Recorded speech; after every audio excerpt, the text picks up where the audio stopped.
Recently, the Arizona Center for Economic Progress and Save Our Schools Arizona invited all LD 20 and 21 candidates to participate in a legislative forum on education.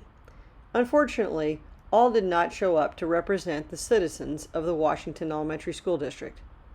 The candidates who did appear discussed why they are voting yes on Prop 208. Accountant candidate Doug Ervin clarifies the effects on small businesses. 208 is a tax on the very wealthy, the top 1% of income earners. Most mom and pop shops do not profit over $500,000 a year.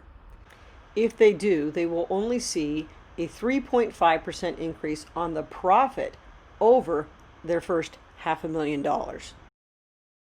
Do you support Proposition 208, Invest in Education, which would establish a 3.5% income tax surcharge on the wealthiest 1% of Arizonans, raising approximately $940 million annually to increase teacher and classroom staff salaries, reduce class sizes, and more than double state funding for career and technical education? And do you believe there is strong support in your areas considering the demographic makeup of the many registered voters in your district? And we'll start with you, Doug. Yeah, a lot of people have asked me this question because I spend a lot of time on the phones talking to people, reaching out to voters. And they go, you're the accountant guy. Explain the numbers to me. What's the really effect it's going to have on small businesses? What's going to have the effect on my personal taxes? So the first question I usually ask them is, how much over $500,000 a year do you and your spouse make?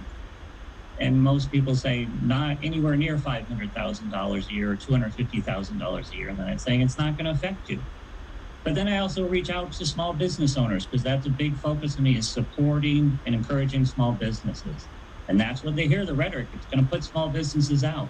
And I talk to those small businesses owners and I say, how much profit is each of the owners making over $500,000 a year? And I get that same look back saying, we wouldn't be just a small business if we were making that kind of money. I mean, there are some businesses that it will affect. There's no doubt. There are individuals that are out there. And most of them that I talked to said education is critical because the way our business is going to grow is we're going to have a quality educated workforce. That's what we're struggling to get. So we're happy to make that extra 3.5% on the amount over $500,000. So that's what I'm talking about.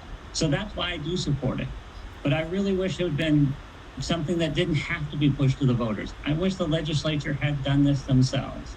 So I have to admit, as an accountant, would I have written it a little differently? Sure, maybe, but someone had to stand up because for too long we've heard we need to fund schools, and for too long the legislature has said they haven't. And continuing to put it on sales tax is not the way to do it, especially when we have a legislature that year after year after year gives more exemptions to sales tax to those special interest groups. So again, we're shrinking the base instead of having a broad base and low rates. So that's why I'm supporting 208 and I will vote for it this year. Thank you, Doug. Kathy, connect. Thank you, Julie. I too will support Proposition 208 because at the end of the day, Arizona's education system has just been desperately underfunded for more than a decade, and the children in this state deserve better. Improving our schools is good for our property values. It lowers our crime rates. It develops our workforce. It attracts businesses and residents, and we want those things. And it makes healthier communities. So it's way past time that we invest more in our schools. And polls have told us two things. One, they said the vast majority of Arizonans, regardless of their political party, they want to better fund schools. And two, that the method that is outlined in 208 was agreeable to most of the people that were asked. And I too wish that the legislature had done its job and solved this problem, but they haven't. There have been bipartisan legislative attempts to increase funding for schools. There was proposing a slight increase to the sales tax. There was a mix of different revenue sources to be combined. But the legislature again and again failed to act. So the citizens had to take matters into their own hands again. And it's a shame that we have to ask thousands of parents and teachers and education advocates to gather signatures in the summer heat during a pandemic, just because the legislature will fulfill its constitutional obligation to fund schools. About my district, the vast majority of people in my district, like Doug illustrated, will not be negatively affected by Proposition 208. But look, every Arizonan will benefit from stronger schools.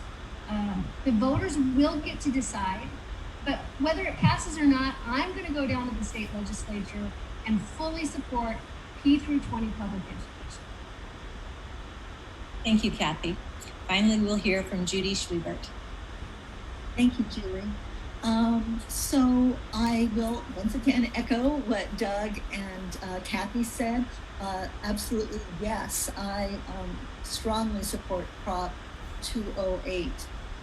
We need dedicated, ongoing investments in teachers to reduce class sizes, to make sure we have counselors, to make sure we have career and technical education that can't be diverted to other projects by the legislature, as we've seen sometimes happen in the past. And yes, it is too bad that we have to do this by proposition on the ballot.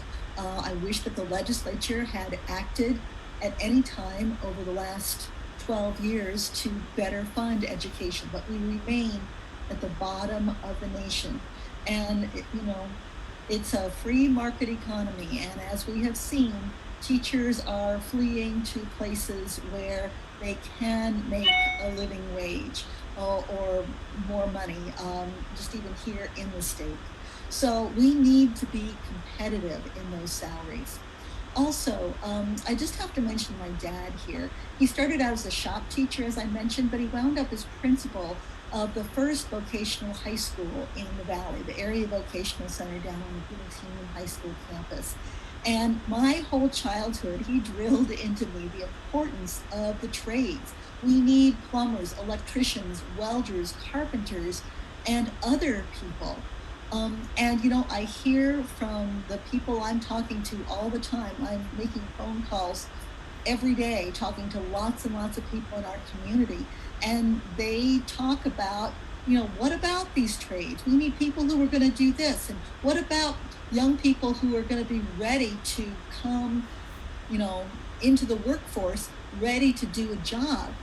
Because for 12 years, we've been grossly underfunding our schools. And you know what? You get what you pay for.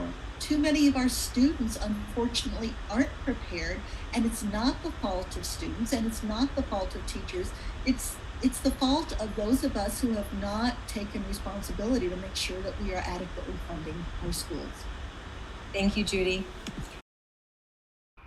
To watch the program in its entirety, you can Google Save Our Schools Arizona Network, Legislative District 20, and scroll down to the bottom. In the upper right-hand corner, you can press the link to watch the program in its entirety.